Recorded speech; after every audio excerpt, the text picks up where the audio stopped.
Hello everyone and welcome back to another video from Wake&Tech. In this video, I'm going to show you how to delete an item that you have listed on eBay. So let's get started right away. First of all, open up your web browser and then in the address bar type in ebay.com and press enter. You will then be taken into the official eBay website. Now if you haven't logged into your account already, you will see the sign in button at the top left corner which you can click on and proceed forward with your credentials.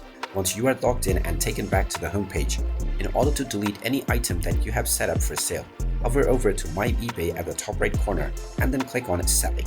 You will then be taken into the Selling Overview page. You will be able to see the list of items that you have added within the Overview page as well.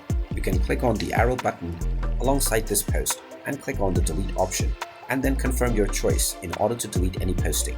You can also use the Active option in order to see your active posts. Once you find the post that you wish to delete, you can proceed forward with clicking on the checkbox and then clicking on the Delete option. You will be asked whether you are sure that you want to delete your posting. You can then click on the Delete option once again, and the item that you have added for sale will be deleted from your eBay account right away. And there you have it. That is how easy it is to delete a posting that you have made on eBay. If you find this video helpful, make sure you hit that like button and subscribe to our channel if you haven't done so already. Also ring that notification bell to never miss another update from us. Thank you for watching and I will see you again in the next video.